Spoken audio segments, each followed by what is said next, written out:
Everyone, today I'll be making a video about this Teac video machine that I have here. Now, I have made videos on this machine in the past, but I still feel like there's more to say about this machine. It's a very weird machine. I mean, at least to me, this machine, it really should not exist for a couple of reasons. For example, this format, which is the CVC Microvideo cassette format, it was technically invented back in 1980. Now, this format was officially considered obsolete in 1984. After 1984, you will not see these machines being sold anymore because they were discontinued. They were pretty much replaced by better formats that were released after this. That would be like the 8mm format and also the high 8 format. Now, the reason I have this tape right here is because this is from the Munz company. Now, this is a very old company. They were mostly known for their 4-track audio machines that they would install in your vehicles back in the 50s and the 60s. That's a long time ago, but it was something very innovative, this Munz company. And also, they were very known for the car that they made. They made a car. Now they did not make that many cars, and it was a bad deal. I mean, they pretty much lost on that deal. Now, the owner of this company, he was a risk taker. He would become bankrupt all of a sudden, and then he would come right back up with a new idea. He loved coming up with new ideas, and he took risks. And he really loved selling. He loved selling. He would sometimes sell machines at the price that he bought them for. I mean, he just wanted to sell. That was pretty much what he loved doing. He loved selling. Now, you'll find wonderful videos on YouTube on the history of this company, the Munz company. Now, technically, this format was invented. It was a partnership between Technicolor and the Funai company right here. As you can see, it says Funai. It was a partnership between Funai and Technicolor. So back in 1980, they released this format in the US, at least. It was released in Europe about a year later, back in 1981. Now, they did make quite a few machines, which I have here. Now, I have been able to repair many of these machines, and it's very easy. I am going to explain to you a little bit in this video. I don't want to get into too much details on how I was able to repair these machines. I'll probably make another video. Right now, I can tell you these videos that I make, they're not scripted. This is unscripted. I don't get any money out of this. I do this as a way to help other collectors. Let you know, these machines, they are becoming available. They're very inexpensive. Right now, you'll find a machine just like that one being sold for $250. And I got to tell you, buy it. I mean, that's an incredible price. It's a very historical machine. It has a lot of history. I'm going to get into that just a little bit in this video. They did make this was the first machine that they made. This was the portable 212. This was a machine that you had to connect to a separate camera to be able to. Now, you'll find wonderful videos on my video page. They're product demonstration videos regarding both this machine and this. Now, this is the 335. This was a business class machine. This was transported into offices, and they would show product demonstrations on that small screen right there. It's a wonderful machine. I use this quite a bit. I fix many of these machines, and it's very easy. This right here is the model 335T. The fact that it has the letter T on it is because it has a tuner. You can actually watch television. I mean, not anymore. You pretty much don't have any analog stations, over the air stations anymore. But I do have this. It is working. I will be turning this on in a little bit, and I'll be playing a video on it because I really want to demonstrate the difference between this machine, which technically this machine was released back in 1981. And now this machine, this is my favorite machine of all. I mean, I own many machines. I own machines that go all the way back to 1973. But this is still my favorite. I mean, to tell you the truth, if I had to sell all my machines and I would have to keep just one, it would have to be this one. I mean, it's a very odd machine. Now, like I told you, this format was released back in 1980, and it was considered obsolete by 1984 because of the fact that the 8mm format had been released.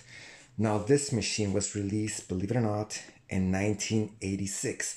Now, this machine was not a machine that you can go ahead and buy at your local Sears or JCPenney's or Montgomery Ward stores. This was only sold to the military as well as NASA, as well as the police. They had access to this machine, and they would use this machine to read the recordings that they would make on the helicopters, for example, or on the fighter jets. They would use this format. I mean, for some reason, I mean, it's very weird. Like I told you, High 8 was already available for 2 years before this machine was made by the TEAC Corporation, TEAC company, which is so weird. I mean, like I told you, this machine really should not exist, but I do appreciate it because they really perfected a format. They went ahead and they took a format that already existed and they perfected it. Now let me go ahead and show you how this machine works. Now, like I told you, I do use this machine, but not that much because it's not. I'm gonna tell you the truth. These machines, both the portable 212 and the 335, they're very rough on the tape. They're not very gentle on the tape, and there's a very high chance that they'll eat up a tape. I'm gonna go ahead and open this machine right now. I already took off these screws before I made this video. I don't want to make this video too long, so I'm gonna go ahead and eject this right here. Now, this cover right here can be removed very easily. All you do is you slide this towards the front, and that comes right off. Okay, and I'll take off the cover right here. Like so. Like I told you, I already removed the screws before I made this video. Okay, so right away, let's take a look at the video heads. Now, this is in fact a 2-head system. See, this right here is one of the heads, and this right here is the second head. It's a 2-head system, which it's wonderful. It works great. This actually gives you 240 scan lines of resolution, which is pretty much on par with VHS. So it's a wonderful picture. Now, I have shown the video quality that you'll get out of this format on another video that I have. That would be my TEAC machine video. You can go ahead and see that video if you really want to see the video quality of this format. So this machine was released in 1981, so it has a 2-head system. And this is not a channel drum. It does not have channels. See, that means that when this machine is playing a tape, there's a lot of wear on the actual ribbon because of the fact that there are no channels. Now, channels, what they do quite a few things. They reduce the friction against the tape, the media, the magnetic tape, because they actually create a cushion of air between the recordable media and the actual drum. So like I said, there's extra friction. I do transfer CVC Microvideo cassette tapes to a digital format. Now, I don't use these machines for that reason because it creates a lot of wear and tear on the tape. Let me go ahead and play a tape right here so I can show you how the mechanism works. It's not very nice with the tape. It's gonna pretty much do this right here. It's gonna grab the tape. It's gonna go all the way around the video heads, all the way to the back. And the capstan itself is right here. This is the rubber roller. This roller is going to go all the way back here. Let me go ahead and show you that. Let me go ahead and turn this machine on. Like so. Like I told you, this machine is working and I was able to fix it. It was very easy to fix. I would love to show you how I fixed this machine on another video. As you can see right there, that's the small screen that's on. You probably noticed that that pretty common effect you'll have when you're recording an analog screen right there. So let me go ahead and eject this right here. Let me go ahead and put a tape in here. Now this does have a recording on it. This is a 10-minute recording that I made about a year ago. is the Big Buck Bunny, the open project. Let me go ahead and push this down, and I'm gonna go ahead and press play, and I want you to see how rough this machine is in fact on the tapes. And like I told you, that's the reason why I don't use this machine when I transfer videos to a digital format. So let me go ahead and press play. Push this down, push play. Okay, as you can see, the tape goes all the way to the back. And this is the actual capstan spinning, and then it goes back into the tape itself. Let's look at that small screen right there. I don't know if you can see that. Yeah, I don't want to show a lot of this video. You're probably seeing that effect that I told you right there, which is pretty common when you're trying to record off an analog screen. So like I told you, this machine is not very nice to the tape. It's pretty rough on it. So let me go ahead and stop this. All right. Now I want to go ahead and show you what a world of difference this other TEAC machine does to the tape. See, I wasn't there, but I'm pretty sure that when the TEAC company, the TEAC Corporation, I'm pretty sure that when they saw this machine, when they were contracted by the military to make a machine for them, they must have seen this setup right here, and they must have said, what? Wrong. No, we got to start all over again. We got to start from scratch. This is very wrong. Like I told you, these machines, they're easy to fix. Now, one of the main problems you'll find on these machines, and it's a very common problem, is the fact that they used hot glue on many of these boards. That would be this board on the side, also the board on the bottom. They use hot glue. Now that hot glue was in fact yellow when it was new back in 1980 and 1981. Now over the times, and it varies a lot, it can vary between 5 or 10 years, that hot glue, it will become semi-conductive. Now there is a scientific name for that effect. It's called hygroscopic. That's Hygroscopic,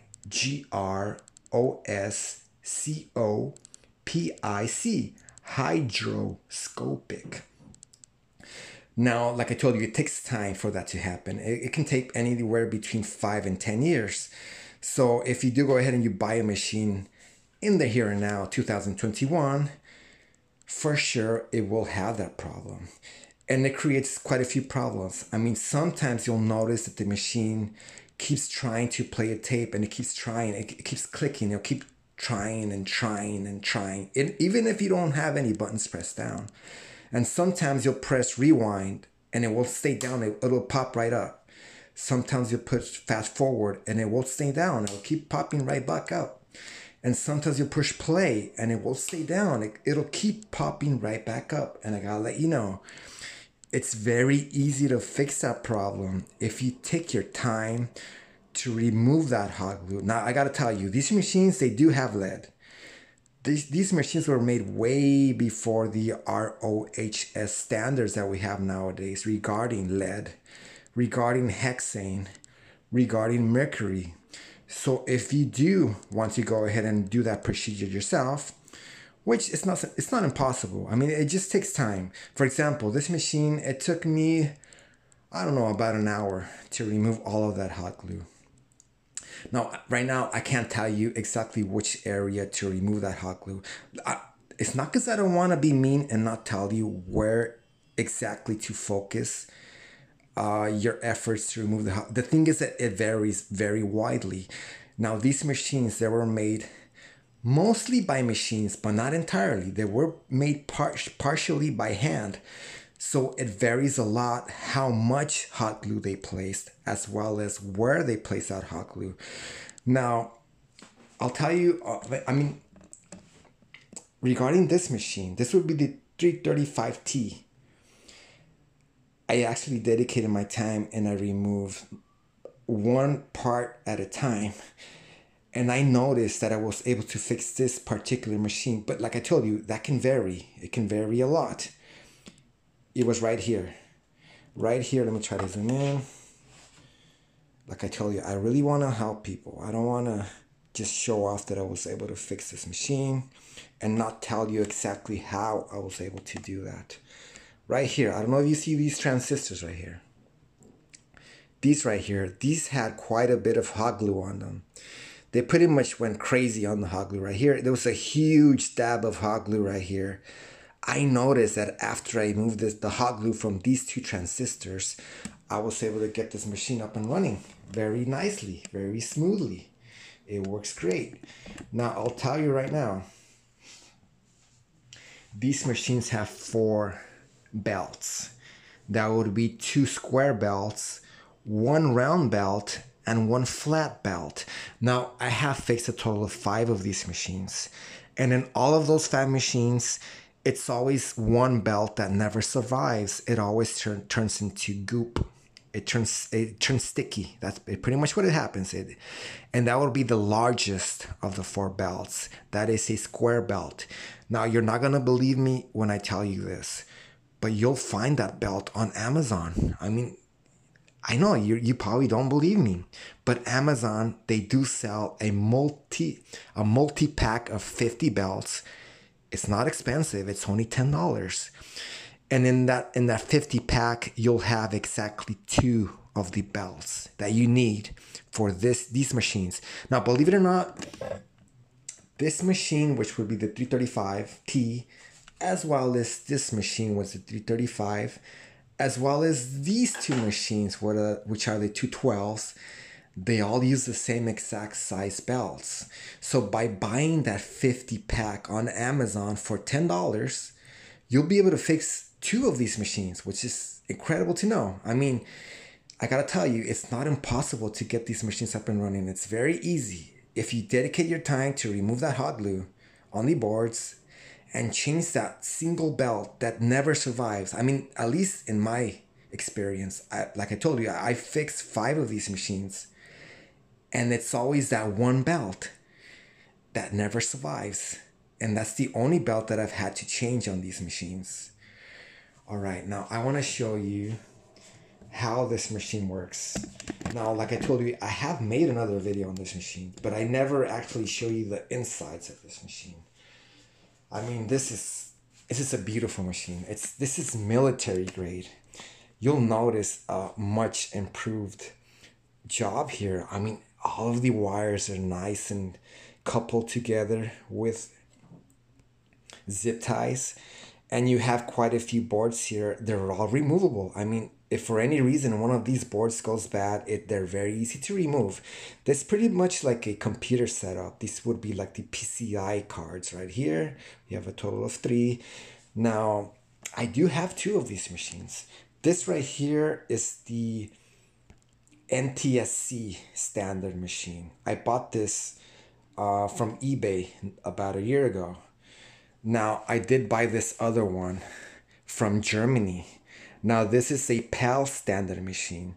The reason I have both an NTSC machine and a PAL standard machine is because I have transferred both European-made recordings as well as American-made recordings on the CVC Microvideo cassette format in the past. Now, when I bought this machine, it was set up for 220 volts, which I actually don't have. We don't really use the 220 volts standard here in the United States, but I have told you in my other videos that it's very easy to change that setting. Let me show you exactly how you are able to change that setting. Okay, I don't know if you can see this right here. This connector is set up right now for 120 volts right there. The way you change that from 120 to 240 down here is very easy. All you do is you unplug this connection right here, you remove that, and then you place it back on this 240 volt connection, and that's it. You're done. You were just able to change your machine from the American 120 volt system to the European 220 volt system. And I love the fact that TEAC, they went ahead and they placed that option here. Okay, now let me kind of show you. I'm gonna have to turn on my my light right here so you can really see this right here. Now this really threw me off. Okay, right there. I don't know if you can see that right there. That right there is a flat ribbon. I mean, that's the incredibly flat, paper thin ribbon cable right there. Now, I had never seen that kind of technology on a 1986 machine. I mean, I have seen that on, for example, CD players that were made in the 90s, but I have never seen that on a 1986 machine. This is a wonderful example of the advanced technology that the military has compared to the machines that the consumers can go ahead and buy. Okay, so let me go ahead and open this up right here. I'm very happy to show you this machine. Like I told you, this is in fact my favorite machine of all. If I had to get rid of all of my machines, I would keep this one. It's so weird. It really should not exist. But I really do appreciate it because they really perfected a format. They took their time. They did not cut any corners. I'll tell you right now, all of these screws used on this machine, every single one of them has a washer. I mean, TEAC Corporation.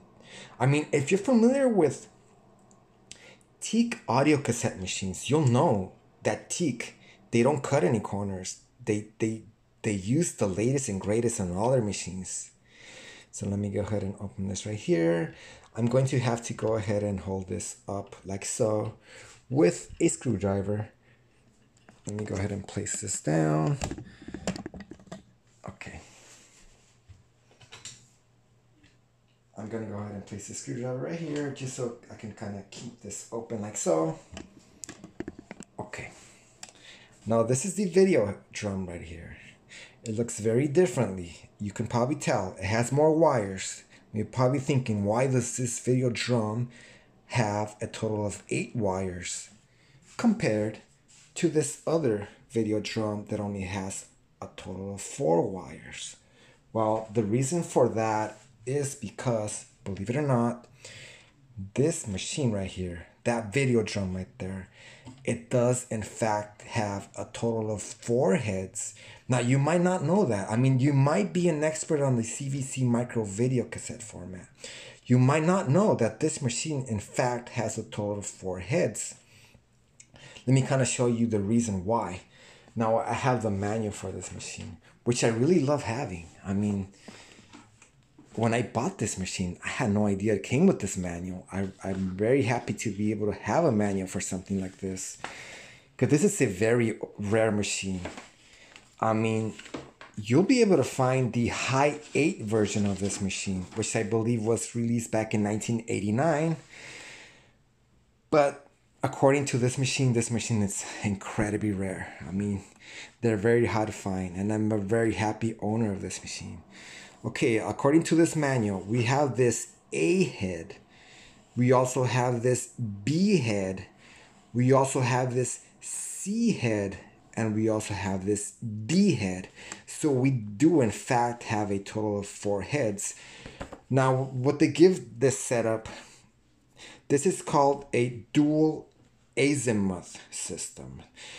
A lot of machines, they call this setup right here, they call this the trick heads.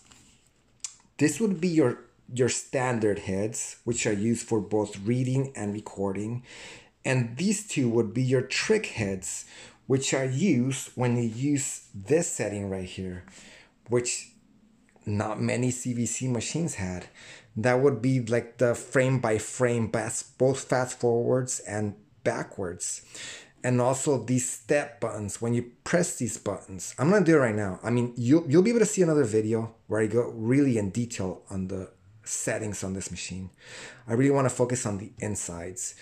But like I told you, those trick heads in there are used when you use the step-by-step search, both forwards and back. And when you use these buttons right here, this is the reverse step. You press that once and it goes backwards, a single frame. You press this forward step and it goes forward, a single frame. Now you won't find that on this machine. I mean, no way. This machine is very basic, not that advanced. I mean, compared to this one right here. Now let me go ahead and place a tape in here. Okay, let me go ahead and open this. The way you open this, you turn this counterclockwise, like so. Let me go ahead and place a tape in here. Now, I actually don't own the actual recorders that would be placed on the helicopters and the jets. You'll find those on eBay. They pretty much look like a black box. If you're not familiar with the black boxes used on airplanes, they pretty much look just like that. Okay, so my tape is in there. Let me go ahead and turn this on. Now, when I turn this on, that video drum always starts right back up. There we go. That's the video drum spinning. Okay. Now let me turn on my light because I really wanted to see this because I have not seen any videos on this. There's not that much information on this machine, to tell you the truth. Okay, hopefully that helps. Okay, I'm gonna go ahead and press play. Now I'm gonna let you decide what this setup reminds you of. Okay, I'm gonna press play. Here we go. Play. Okay. What does that setup remind you of? It's kind of like an M-shaped setup right there. You're right, it's VHS. TEAC Corporation decided that this, I believe this called this setup right here, a C-type setup. No, I believe they call it a ring type. They called this a ring type setup. TEAC Corporation, when they were contracted by the military, they saw this and they said, no. Wrong. This is very wrong. This is very rough on the tape. It's not very gentle. We're not going to use this setup on our machines that we're going to design for NASA, for the military. We're going to use the VHS system because it works very well. It's time tested. This setup has been around since 1978. So it's been around for a long time and it works. It's very gentle on the tape. So like I told you, they went ahead and they used a channeled drum as well as a VHS styled system right here, which is very smooth, it's time tested, it works. I really wanted to be able to show you that. Let me go ahead and press stop because I want to show you the actual video drum. I want to show you the actual channels on that video drum in case you don't believe me. Okay, let me go ahead and turn this off so I can go ahead and stop that video drum. Okay, so that video drum is stopped. Now let me go ahead and turn on my light. I don't know if you can see that right there. You can see those channels right there. This is in fact a channeled video drum.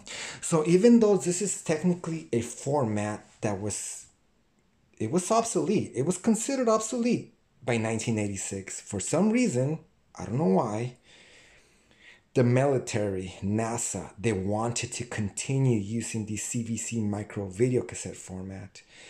And like I told you, they contracted TEAC Corporation to make these machines. And they did a wonderful job. They really perfected this format. I mean, that's my opinion. Maybe you don't think this is a better setup. But according to me, and I'm not gonna say I'm an expert. According to me, this is perfection right here. It's much gentler on the tape, and it works a lot better. Now, I won't do it on this video, but this machine is able to produce a higher color palette than this machine right here, or the portable 212s. These machines, they really limit the potential of the CVC Microvideo cassette format, especially the cameras. Now, I don't own any of the cameras. I know that the cameras, they really limited the potential of this format. Now, I have recorded on this machine. This is actually the machine that I use when I make recordings. Like, believe it or not, I like using old vintage formats. Mostly the color ones and mostly the analog ones.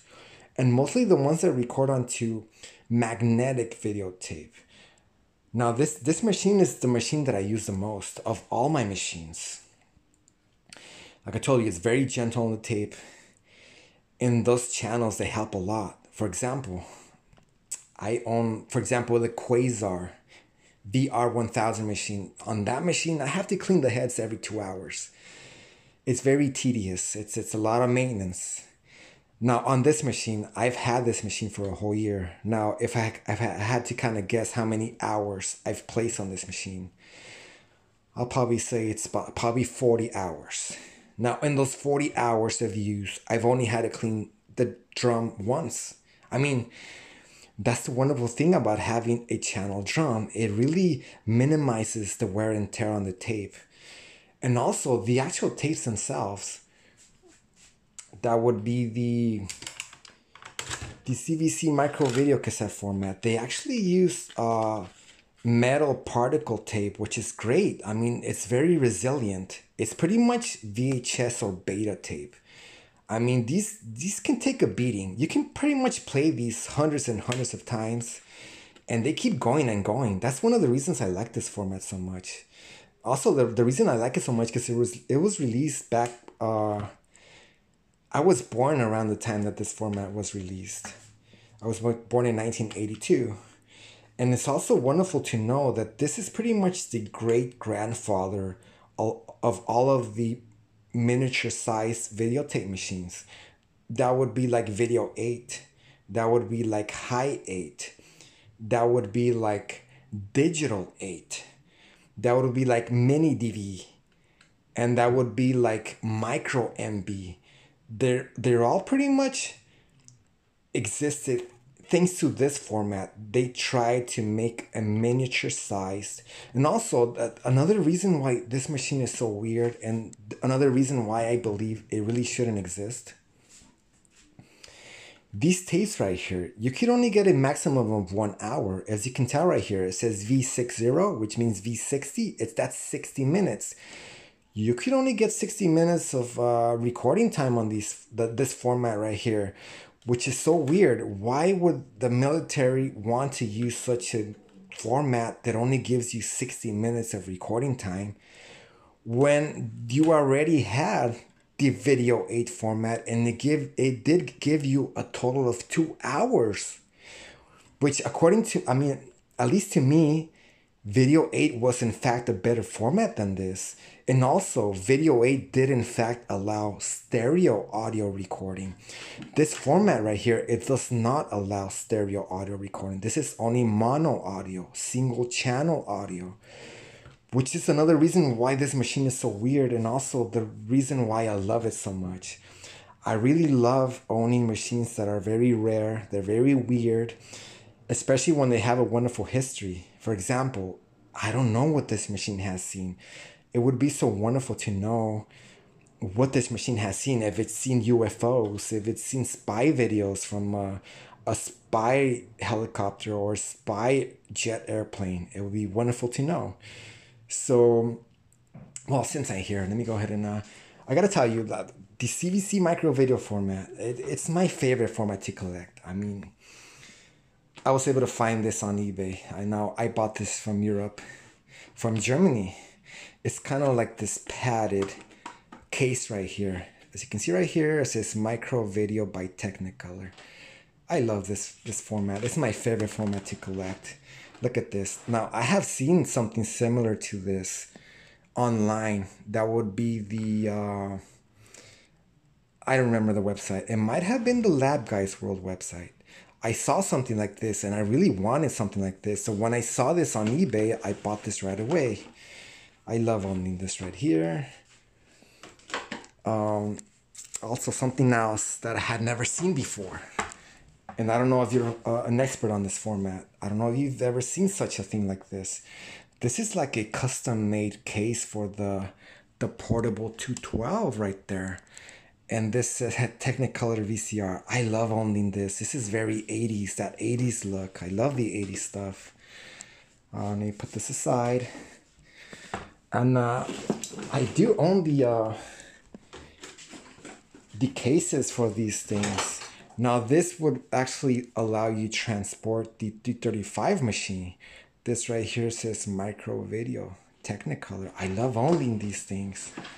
It's pretty much my favorite format to collect. And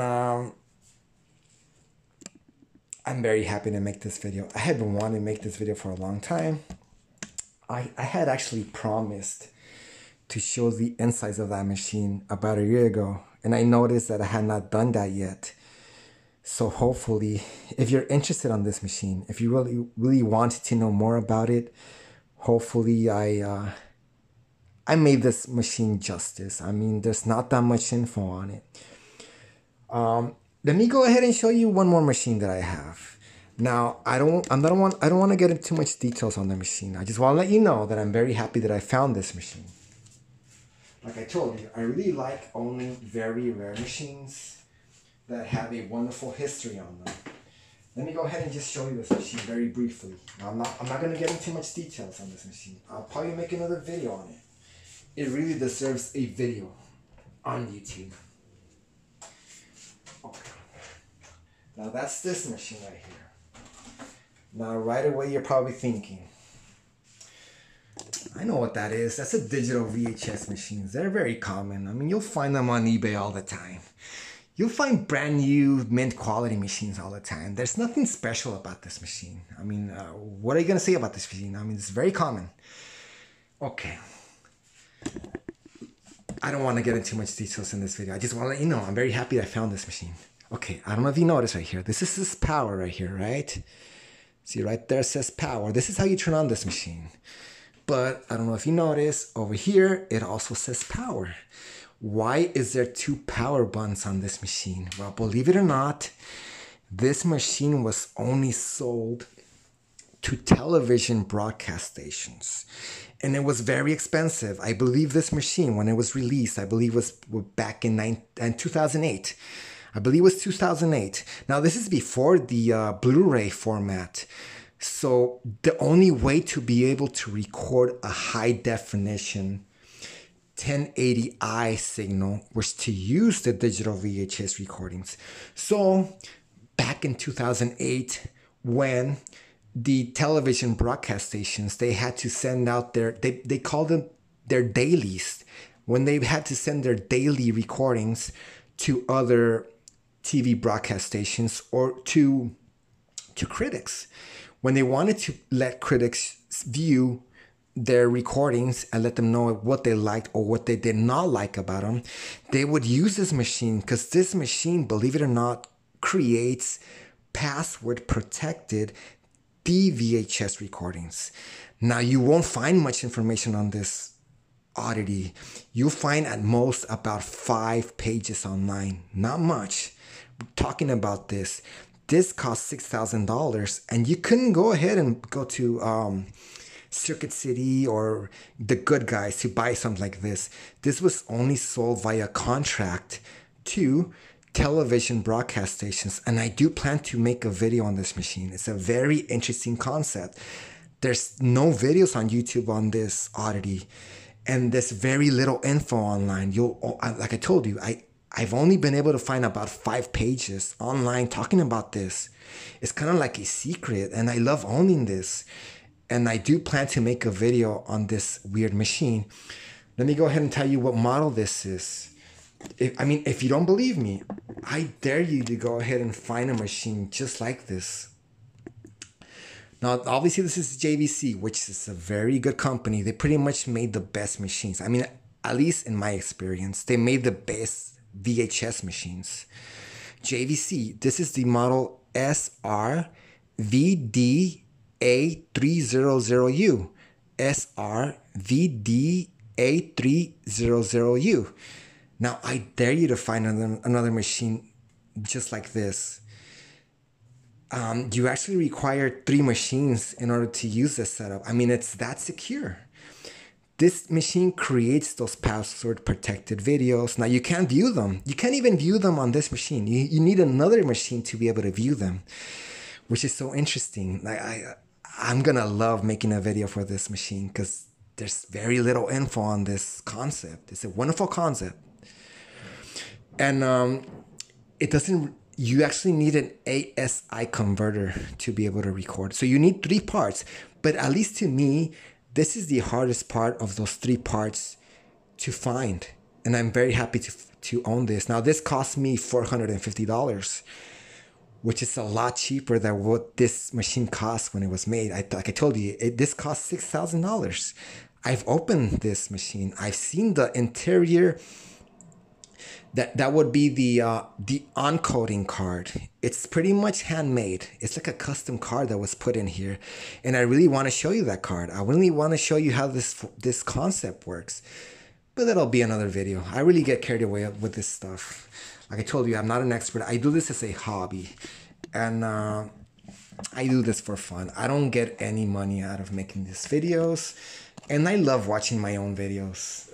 I love this stuff. It's pretty much like throwing lighter fluid on top of a fire. So thank you so much, and see you next time.